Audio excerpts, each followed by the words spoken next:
Hi అండి. అందరూ బాగున్నారా? నేను చాలా చాలా బాగున్నాను. నేను ప్రస్తుతం వాకింగ్ చేస్తున్నానండి. ఎక్కడున్నాను అంటున్నారా? బెంగుళూరులో ఉన్నాను ప్రస్తుతం నేను. బెంగుళూరులో మాకొక ఇల్లుందండి. సో, ఎప్పుడన్నా రావాలనుకున్నప్పుడు వచ్చి ఒక 10 రోజులు ఇక్కడ ఉంటూ ఉంటాను నేను. ఆహ్, నాకు ఆరోగ్యపరంగా కొద్దిగా ఒబేసిటీ ప్రాబ్లమ్ ఎక్కువుందండి. చాలా ఉన్నాయి నాకు. ఒబేసిటీ వల్లే అన్నీ వస్తున్నాయి.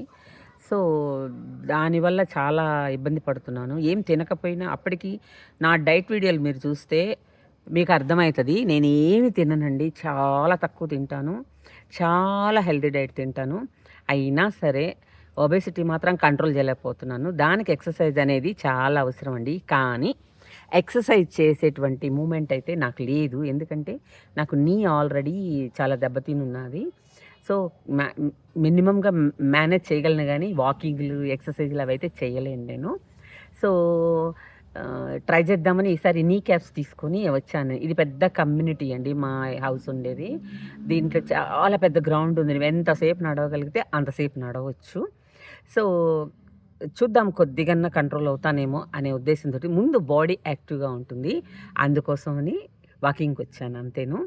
సో, నేను ఎక్కడున్నా ఒక్కదాన్నే ఉంటానండి మోస్ట్‌లీ. ఎందుకంటే నాకొకే బాబు. చాలా దూరంలో ఉంటాడు తను. జాబ్ చేస్తున్నాడు. ఐటీలో ఉంటాడు. నన్ను చూసుకుంటాడండి. కానీ ఒంటరితనాన్ని ఎవరు ఏం చేయగలరండి? వాళ్ళతో పాటు ఎదిగిన పిల్లలు, వాళ్ళ ఉద్యోగాలు, వాళ్ళతో పాటు మనం పరిగెత్తలేం గదా! సో, అందుకోసం ఒంటరిగానే ఉండాల్సొస్తుంది. ఎంత డబ్బున్నా, ఎంత ఆస్తున్నా, నీకెన్ని ఫెసిలిటీస్ ఉన్నా, ఒంటరితనం అనేది నిన్ను తినేస్తదండి. సగం రోగాలకు కారణం ఒంటరితనమే. మాక్సిమం మనం ఏదన్నా వ్యాపకం కల్పించుకొని, ఒంటరితనానికి దూరంగా ఉండడానికే ప్రయత్నించాలి. ఆహ్, నాకు తెలిసినంత వరకు అంతేనండి. నేను గూడా అనుకుంటాను ఏదన్నా చెయ్యాలి, చెయ్యాలి, చెయ్యాలి అని.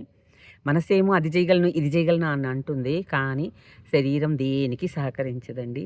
వండుకొని తినడానికి మాత్రం సహకరిస్తుంది. అంత దూరమే ఉంది ప్రస్తుతము. అందుకోసమని నేను ఆహ్, తోచనప్పుడు ఇలా వస్తూ ఉంటానండి 10 రోజులు. వచ్చి ఒక 10 రోజులో, ఒక నెల రోజులో ఉండేసి మళ్ళీ నేను వెళ్ళిపోతూ ఉంటాను. ఇలా అన్నమాట. నా వీడియోస్ మీకు బోర్‌గా అనిపిస్తాయేమో కానీ నా లైఫ్ స్టైల్ ఇలాగే ఉంటుందండి. ఏముండదు.